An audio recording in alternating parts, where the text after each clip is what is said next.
Shalom, give all praises, honor, and glory to Yahweh. Bashim Yahushua, Bashim Chakadash, the ones to the apostles and elders. At Great Millstone, we rule well, peace and blessings to Shirakia. As you can see, the war drums is still beating. Everything that's going on is prophesied.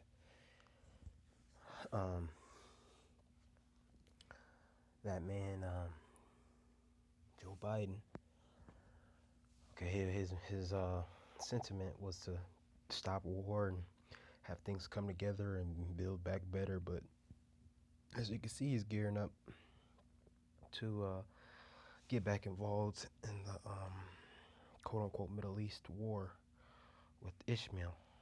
And all right, here I tapped in and said and typed in all wars are bankers' wars. Video from YouTube that's been put out there, and it basically breaks down to what war is about. Okay, here's a quote. All right, war is a racket. General Sedley Butler, Emir Ishmael Rothschild, American and British intelligence have documented evidence that the House of Rothschild and other international bankers have financed both sides of every war since the American Revolution, which is very true. If my son did not want war, there would be none. Right. So right now things are gearing up for a battle that's going to be in the hands of Yahushai. Right now Esau is working his moves. We're still being controlled by the Lord. These international bankers are controlling things as a stage. But ultimately, when it really gets going, it's going to be one that there's not going to be in control of, which will be his end. It says Taliban cooperation, including protecting Americans from possible terrorist attack at airport. Now, I don't know if these videos like these are getting taken down and stuff if you reporting and bringing scriptures out, but we just gonna put them up and see what happens. Do the work and let the results be what it is. Not long before the U.S. finished its Afghan withdrawal, the Taliban stopped a bus headed to Kabul airport, saying it might be rigged with bombs. So things are still getting these events and these positions and these moves are happening. Mainly you see here in Afghanistan, all right? So there's citizens that are stuck over there that want to come back while the quote-unquote Taliban or ISIS or whatever you want to call them are taking over. And we've known that ISIS is controlled by the U.S. intelligence. Okay, they've had them on payroll for some time now, and that's already on wax. All you can do is look up and do some research to prove what I'm saying. So let's get to scripture. And a lot of times we used to get backlash for things being conspiracy, and which is coming out to be true now, which is validating. But the Lord is making things manifest. So this is Exodus 15:3. The Lord is a man of war. The Lord is his name. So when you hear of war and battle and swords and blood being shed, Yahweh is a man of war. He enjoys war as well. He's a creator of it.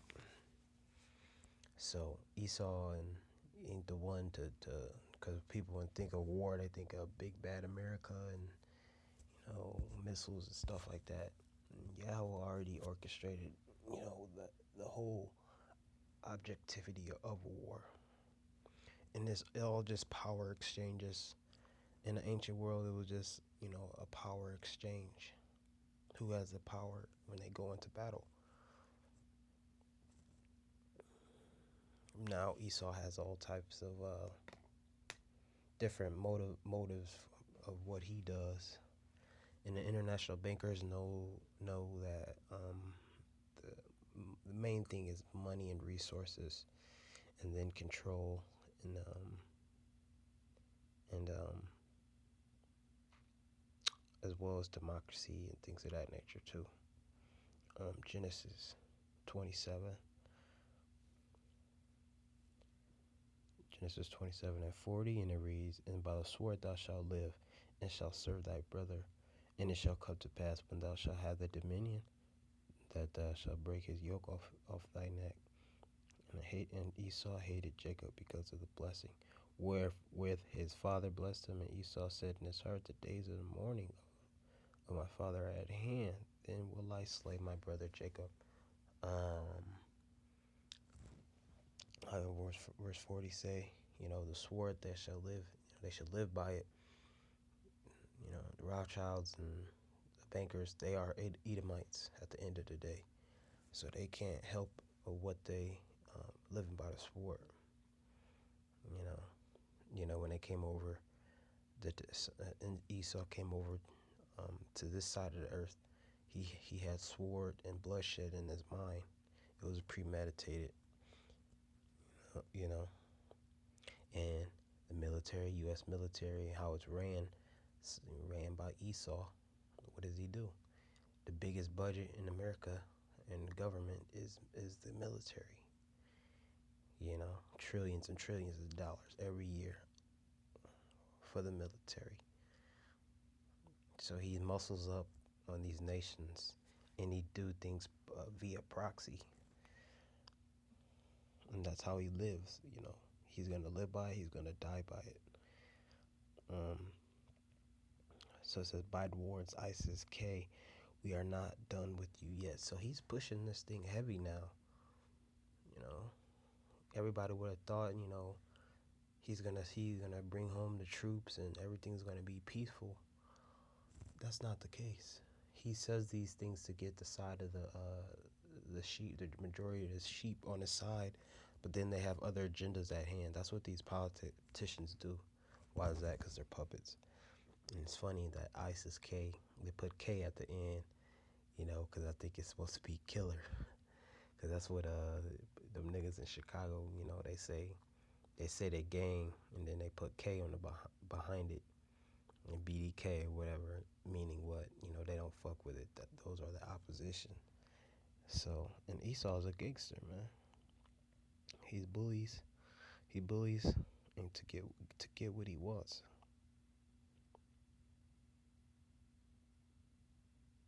So Biden said the U.S. remains committed to pursuing terrorist organizations without boots on the ground. So right now there's not, going to be boots on the ground, but we'll see.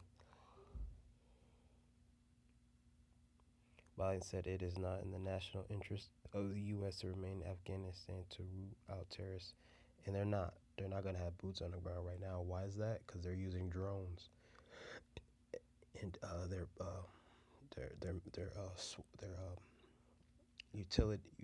artillery in the sky to kill these people.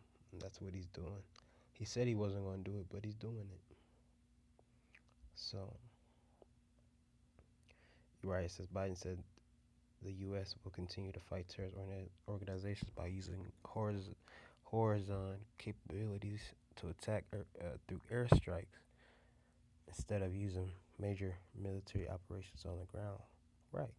So they're using them little video game like drones and shit to drop them on a lot of times everybody, not just the citizens, some of their essential workers and anybody who went away. They don't give a shit. And a person who did that a lot was that guy Obama. He was really big on dropping drones and bombs and shit. And Biden, that's just Obama 2.0. or another extension of Obama. Okay, so this is Joel 3 and 2. Yeah, and what have ye um in verse 2? I will also gather all nations and will bring them down to the valley of Jehoshaphat. I will plead with them there for my people and for my heritage Israel, whom they have scattered among the nations and parred my land. So we seeing and watching these things, and it's prophesied that the valley of Jehoshaphat is going to be where World War III is going to be taken at with all these nations. Going to be gathered there, all right, through the Spirit, and that's where they're going to fight, and that's where the Lord's going to visit that place too. Is going to be in the midst. All right, so that's in the near future. And I'm going to jump to verse 12. Verse 9, proclaim ye this among the Gentiles, prepare war, wake up the mighty men, let all the men of war draw near, let them come up, be your plowshares into swords, and your pruning hooks into spears. Let the weak say, I am strong. Assemble yourselves and come all ye heathen, and gather yourselves together round about thither, cause thy mighty ones to come down, let the heathen be wakened, and come up to the valley of Jehoshaphat. For there will I sit to judge all the heathen round about. Put ye in the sickle.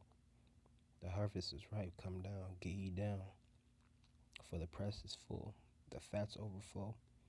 For the wickedness is great. Multitudes in the valley of decision.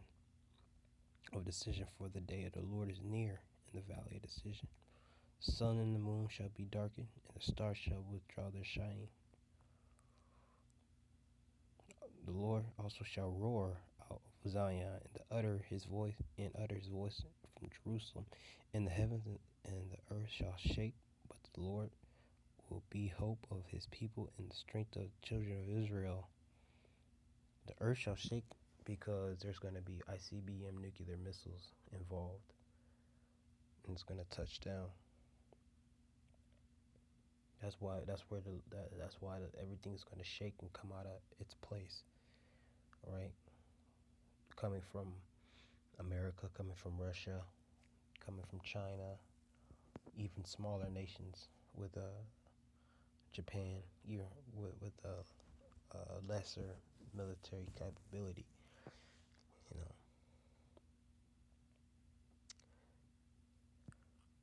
But that's where the heathen is going to be gathered about at.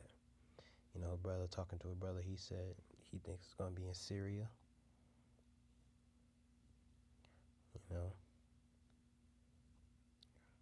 we shall see, man. Revelation 9 and 12.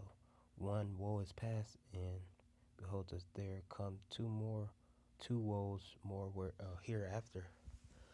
So World War I, World War II, World War III is going to be the last and final, because there's not going to be a World War IV, because no one can survive those missiles. All right.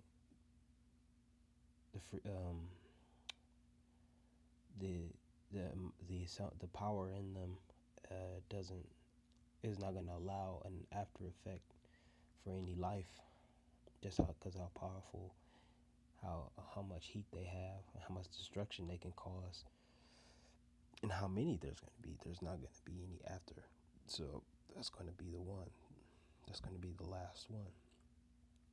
And a lot of people are going to be destroyed, and the Lord is going to deliver the 144,000 and his men in a 1/3 for deliverance. Okay, and others unrepentant and the heathen are going to be destroyed, and it's going to cleanse the land as well. So I'm going to give all praises and honor and glory to Yahweh Bashim, Yahweh Shai Bashim, Rachakwadash, Tabanas, the apostles and the elders at Great Millstone rule well. Shalom.